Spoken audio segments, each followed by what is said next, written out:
ربكم وبقية مما ترك آل موسى وآل هارون تحمله الملائكة إن في ذلك لآية لكم إن كنتم مؤمنين. ترجمہ: اللہ کے نام سے شروع جو نہایت مہربان رحم والا. اور ان سے ان کے نبی نے فرمایا اس کی بادشاہی کی نشانی یہ ہے کہ تمہارے پاس وہ تابوت آ جائے جس میں تمہارے رب کی طرف سے دلوں کا چین ہے اور معزز موسیٰ اور معزز ہارون کی چھوڑی ہوئی چیزوں کا بقیہ ہے. فرشتے اسے اٹھائے ہوئے ہوں گے. بے شک اس میں تمہاری بڑی نشانی ہے اگر تم ایمان والے ہو. بے شک اس کی بادشاہی کی نشانی یہ ہے.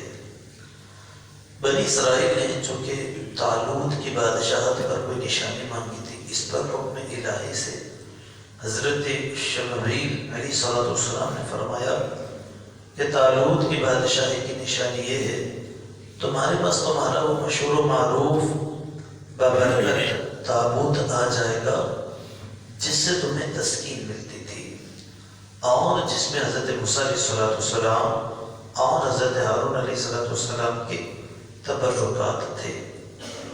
یہ تابوت اللہ نے حضرت آدم علیہ السلام پر نازل فرمایا تھا. اس میں تمام انبیاء کرام علیہ السلام کی تصویریں تھیں، ان کے مکانات کی تصویریں تھیں اور آخر میں حضور علیہ السلام کی اور حضور علیہ السلام کے مقدس گھر کی تصویر ایک سرخ یاقوت میں تھی جس میں آپ علیہ السلام نماز کی حالت میں قیام میں ہیں اور آپ علیہ السلام کی ارد گرد آپ کے صحابہ کرام علیہ الرضوان موجود ہیں. حضرت آدم علیہ السلام نے ان تمام تصویروں کو دیکھا. یہ صندوق نسل در نسل منتقل ہوتا ہوا حضرت موسیٰ علیہ السلام تک پہنچا. آپ اس میں توریت بھی رکھتے تھے اور اپنا مخصوص سامان بھی. چنانچہ اس تابوت میں توریت کی تختیوں کے ٹکڑے بھی تھے اور حضرت موسیٰ علیہ السلام کا عصا اور آپ کے کپڑے اور آپ کے نالین شریف ہیں اور حضرت ہارون علیہ السلام کا امامہ اور ان کی عصا اور تھوڑا سا من جو بنی اسرائیل پر نازل ہوا تھا. حضرت موسیٰ علیہ السلام جنگ کے مواقع پر اس صندوق کو آگے رکھتے. اس سے بنی اسرائیل کے دلوں کو تسکین رہتی کہ آپ علیہ السلام کے بعد یہ تابوت بنی اسرائیل میں چلتا آیا. جب انہیں کوئی مشکل درپیش ہوتی وہ اس تابوت کو سامنے رکھ کر دعائیں کرتے اور کامیاب ہو جاتے. دشمنوں کے مقابلے میں اس کی برکت سے فتح پاتے. جب بنی اسرائیل کی حالت خراب ہوئی اور ان کی بدعملیاں بڑھ گئیں اور اللہ نے ان پر عمالقہ کو مسلط کیا تو ان سے تابوت چھین کے لے گئے اور اس کو نجس اور گندے مقامات میں رکھا اور اس کی بے حرمتی کی اور ان گستاخیوں کی وجہ سے عمالقہ کے لوگ طرح طرح کے امراض و مصائب میں مبتلا ہو گئے. ان کی 5 بستیاں ہلاک ہو گئی اور انہیں یقین ہو گیا کہ تابوت کی توہین و بے ادبی ہی ان کی بربادی کا باعث ہے. چنانچہ انہوں نے تابوت ایک بیل گاڑی پر رکھ کر بیل کو چھوڑ دیا اور فرشتے اسے بنی اسرائیل کے سامنے طالوت کے پاس لائے.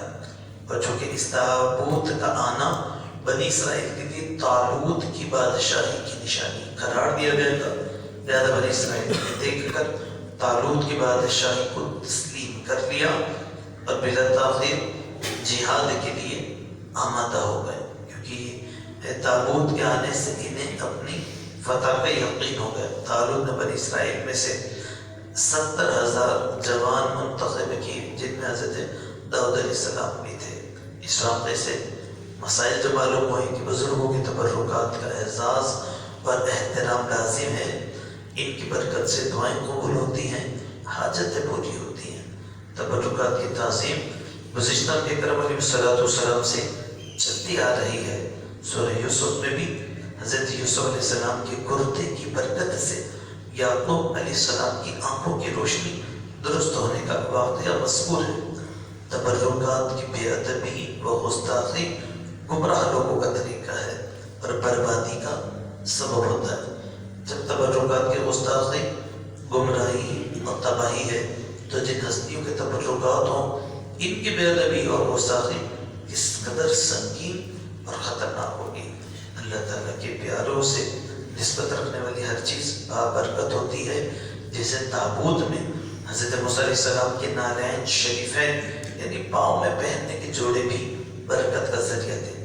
یاد رہے مذکورہ بالا تابوت میں انبیاء کرام علیہ السلام کی جو تصویروں کا ذکر ہوا تھا وہ کسی آدمی کی بنائی ہوئی نہیں تھی بلکہ اللہ تعالیٰ کی طرف سے آئی تھی۔ صلو علی الحبیب صلی اللہ